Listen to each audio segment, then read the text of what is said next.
우리 말에 끝머리 또는 끄트머리라는 말이 있습니다. 말 뜻은 끝인데 그냥 끝이라 하지 아니하고 머리라는 말을 합쳐 놓았습니다. 끝이 곧 시작이 된다는 의미가 아니겠습니까? 의 last가 끝 또는 마무리라는 말이면서 동시에 계속되다, 지속되다 라는 동사로 쓰이는 건 역시 동일한 의미에서일 겁니다. 끝은 곧 시작입니다. 오늘의 끝이 내일의 시작이 되고 추운 겨울의 끝이 따뜻한 봄의 시작이 됩니다. 인생이 끝난 것 같은 실패가 성공의 시작이 될 수 있는 겁니다. 물론 이것은 그 반대도 사실입니다. 승리로 끝난 것 같은 성공이 실패의 시작이 될 수도 있습니다.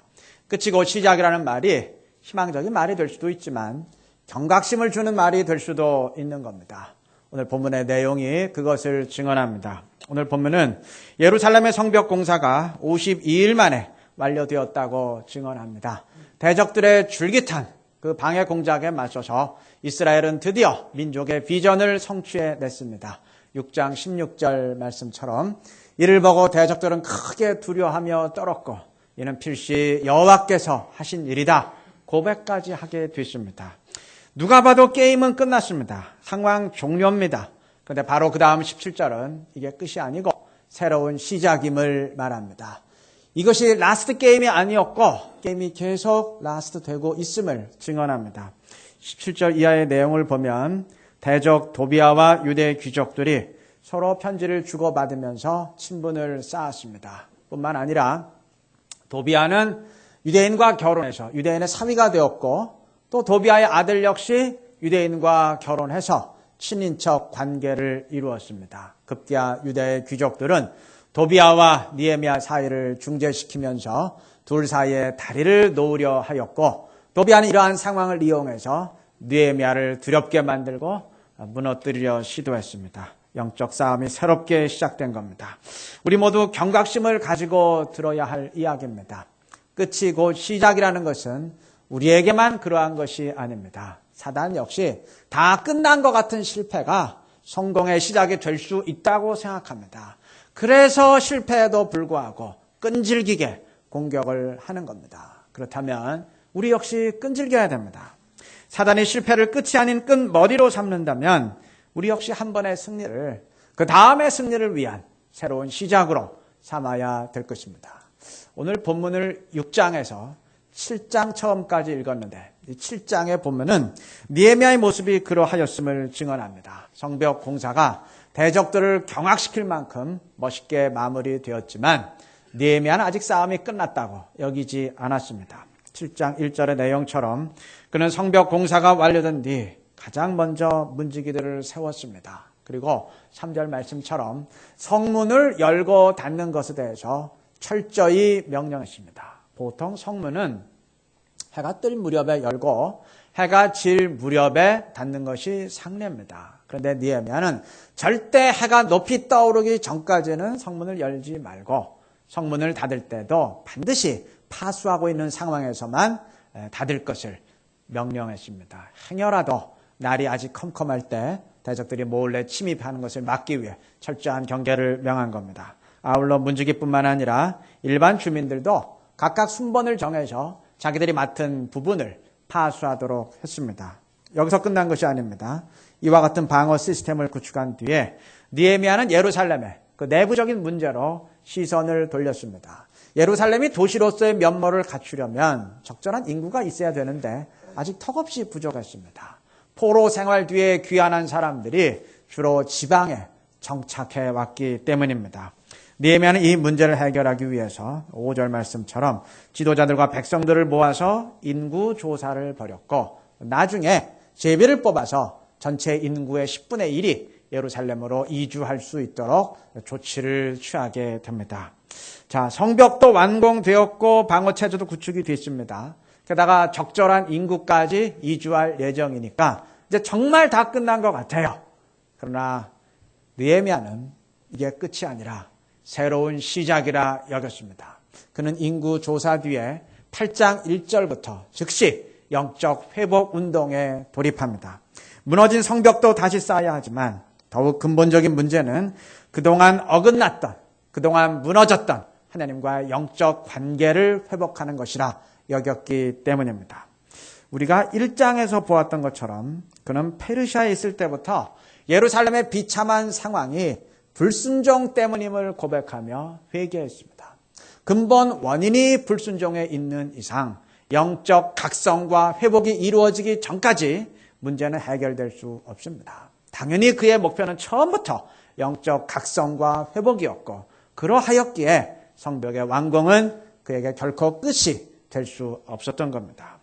느헤미야가 성벽 건축 이후의 영적 싸움에서도 계속 이길 수 있었던 이유가 이것입니다.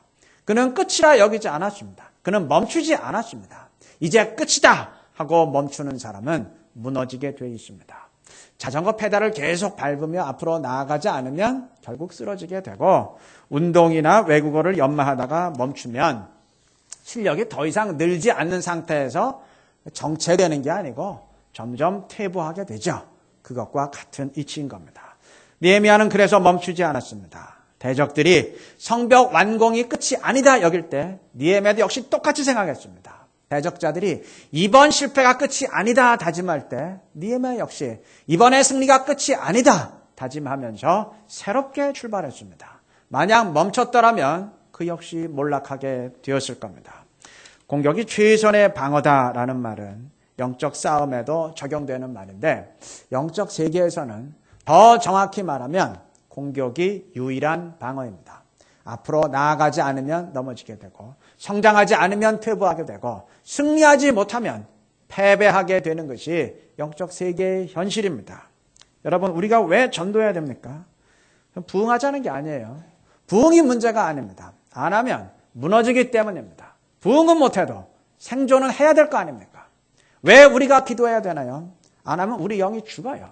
성령 충만하지 못해도 영적으로 죽어서는 안 되지 않겠습니까? 그러니까 하는 겁니다. 이 원리를 꼭 명심하시기 바랍니다. 그래서 사단이 나를 무너뜨리려 공격할 때 방어에 극복한 게 아니고 더 성장하기 위해서 노력하시기를 바랍니다. 사단이 내가 받은 은혜를 어떻게 하든지 땅에 쏟아붓게 만들려고 유혹할 때 우리 역시 이게 끝이 아니다 다짐하면서 더 큰 은혜를 사모하며 나아가시기를 바랍니다. 그러한 식으로 맞서게 될 때 우리 모두 끝을 새로운 시작으로 만들면서 더 큰 승리의 주인공으로 주님 앞에 서게 될 줄로 믿습니다. 느헤미야는 성벽 건축이 끝난 뒤에 가장 먼저 문지기들을 임명하고 경계의 원칙을 천명했습니다. 이게 얼마나 현명한 처사였는지는 그 만리장성의 경우와 비교해보면 즉시 알게 됩니다. 우리가 알다시피 중국이 오랑캐를 막기 위해서 높이는 9m가 넘고 두께는 무려 5m가 넘는 정말 거대한 만리장성을 건축했습니다. 절대로 뚫을 수 없는 방어벽을 만들기 위해서 기어 오를래야 오를 수 없을 만큼 높고 무너뜨릴 수 없을 만큼 두껍고 돌아갈래야 돌아갈 수 없는 긴 성벽을 쌓은 겁니다. 그런데 이렇게 긴 성벽을 쌓았음에도 중국은 몇 번이나 이 민족들에게 완벽한 침입을 당했습니다. 오랑캐들이 그 성벽을 기어 오르거나 무너뜨렸던 게 아닙니다.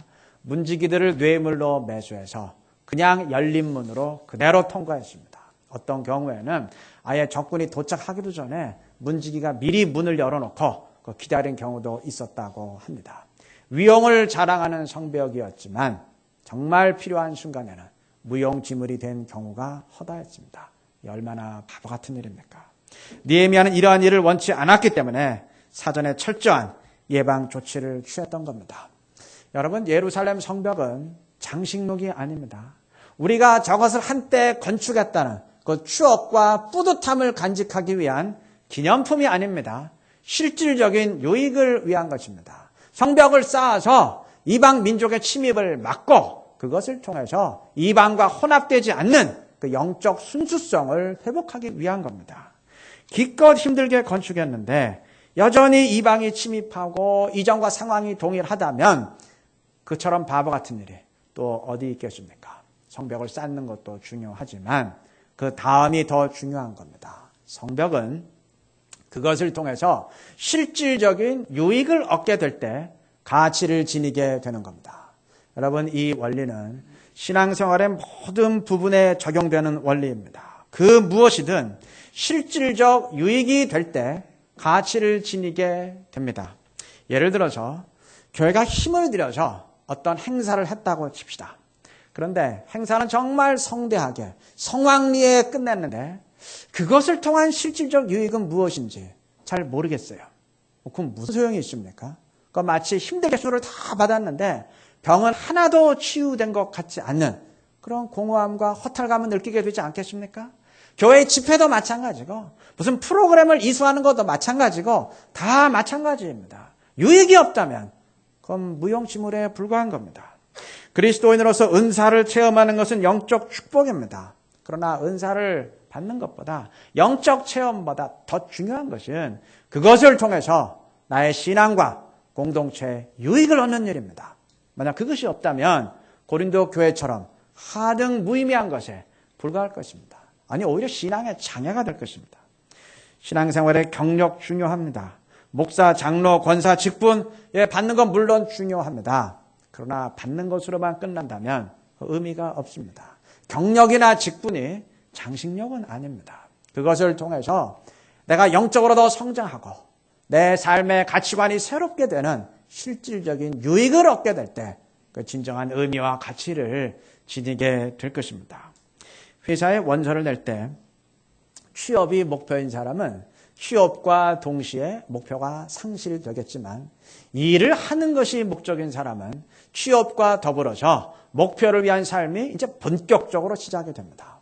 학생의 경우도 입학 자체가 목표인 사람은 입학과 동시에 할 일이 없겠지만 그러나 학문과 배움과 연구가 목적인 학생은 입학과 더불어서 그 의미 있는 삶이 본격적으로 시작이 되고 또 그러하기 때문에 입학 역시 진정한 의미와 가치를 지니게 될 것입니다. 니에미아의 경우도 마찬가지입니다.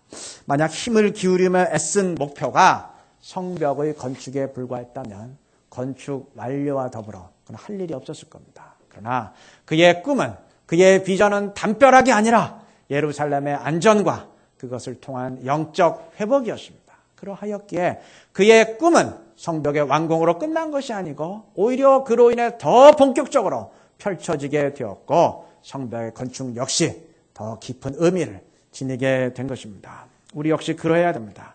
행사하는 것, 직분 받는 것, 프로그램 진행하고 이수하는 것 등등 다 좋습니다. 그러나 그것 자체가 목표가 아니라 그것을 통해서 더 성장하고 사명을 더 감당하고 더 성숙한 신앙으로 나아가는 것을 목표로 지녀야 될 것입니다. 그렇게 될 때 행사나 프로그램이 그 자체로 끝나지 아니하고 은사나 직분이 그것으로 끝나지 아니하고 우리에게 실질적인 유익이 될 것입니다. 신앙생활의 그 어떤 요소든 그렇게 될 때 진정한 의미와 가치를 지니게 되는 것입니다. 이 원리 반드시 명심하시고 보다 차원 높은 안목을 지니시기를 바랍니다. 그래서 영적인 보람과 가치를 느끼면서 더 큰 폭으로 성장해 갈 수 있는 우리 모두가 되시기를 바랍니다. 느헤미야의 모습을 지금까지 모범으로 보았는데 이제 그 반대되는 유대 귀족들의 모습을 반면 교사로 보십시다. 유대 귀족들은 도비아와 편지를 주고받으면서 그 대적들과 편지를 주고받으면서 느헤미야와 도비아 사이를 중재시키려 했습니다. 이들이 왜 이런 짓을 했는지 성경은 이유를 구체적으로 밝히지 않지만 성경 주석가들은 한 목소리로 필시 상업적인 목적에서 경제적인 이익 때문에 그러했을 것이다 진단을 내립니다. 그 주변 국가들, 이방 국가들과의 그 무역을 위해서 유대가 고립되는 것을 원치 않고 그걸 막으려 했다는 겁니다. 정확한 이유가 무엇이든 자기 이익 때문에 이들이 그러했다는 것은 의심의 여지가 없을 겁니다. 그렇지 않고서야 무엇 때문에 도비아와 손을 잡았겠습니까? 심지어 19절은 이들이 도비아의 선행을, 그러니까 아름다운 행실을 느헤미야에게 말했다고 증언합니다. 알고 보면 도비아가 참 훌륭한 사람이더라고요. 이런 식으로 소개를 했다는 말인데 여러분 도비아가 어떤 사람입니까? 선지자 스마야를 뇌물로 매수해서 어떻게 하든지 느헤미야를 범죄에 빠뜨려 했던 그 장본인이 도비아입니다. 그리고 지금까지 산발락과 더불어서 하나님의 뜻을 가로막고 성벽 역사를 가로막는데 가장 앞장섰던 사람이 도비아입니다. 그런데 이러한 사람을 훌륭한 사람이라고 소개하고 있어요. 자기 이익에 집착하다 보니까 눈을 잃어버린 정신적 불구가 된 겁니다. 이게 적절한 비유인지 모르겠는데 제가 이 부분을 읽으면서 제 머리에 떠오르는 그 장면이 있었어요. 우리 정치사에 3당 합당이 벌어진 적이 있었습니다. 정당의 이름은 잘 기억이 안 나요. 우리나라는 정당 이름이 하도 많이 바뀌어가지고 어떤 정당이었는지 뭐 이름은 떠오르지 않는데 하여간 노태우 대통령 당시에 집권 여당과 그 당시 그 3개 야당 중에서 2개 야당이 서로 통합돼서 아마 민자당일 겁니다. 민자당을 출범시켰습니다. 그래서 어제까지 야당의 대표였던 2사람이 하루아침에 여당의 그 핵심 인물이 되었고 그 중에 한 사람은 결국 그의 소원대로 다음번 선거에서 대통령이 됐죠. 자, 이렇게 합당이 벌어진 뒤에 기자들은 야당이 되었던 사람에게 대통령을 어떻게 생각하시나요? 이러한 질문을 쏟아부었습니다. 합당 이전까지는 이 정권을 악랄한 정권, 독재 정권 비판하면서 항쟁해 왔는데 이제는 어떻게 생각하십니까? 그런 아주 의미심장한 그러한 질문이었습니다. 이 질문에 대해서 제 기억으로는 합당 직후의 답변은 괜찮은 사람이라는 식이었고 그러한 평가는 며칠 지나지 않아서 훌륭한 지도자, 위대한 영도자의 수준으로 격상됐습니다. 합당 이전과의 평가와는 완전히 정반대로 달라진 겁니다. 물론 예상했던 일입니다. 자신의 정치적 이익 때문에 당연히 그렇게 말하고 싶었을 겁니다. 지금 누구를 욕하거나 어느 정권을 비판하자는 게 아닙니다. 3당 합당이 옳으냐 그러냐 그 얘기하고 싶은 게 아닙니다. 그건 여러분 각자가 판단할 일이고 제가 하고 싶은 말은 그토록 욕했던 사람이라 할지라도 자기 이익이 결부되면 얼마든지 훌륭한 사람, 위대한 사람으로 볼 수 있는 게 그게 인간의 본능임을 지적하고 싶은 겁니다. 여러분, 사람인 이상 다 마찬가지입니다. 자기 이익의 관점에서 보고 싶은 것이 그게 본능입니다. 또 뿐만 아니에요. 그렇게 평가하면서도 다른 사람들도 그렇게 평가할까? 라는 스스로의 질문에 그렇다라고 결론을 내립니다. 자기가 그렇게 평가하기 때문입니다. 다른 사람들도 이게 지금 말이 된다고 여길까? 라는 질문에도 역시 그렇다라고 확신합니다. 자기가 말이 된다고 생각하기 때문입니다.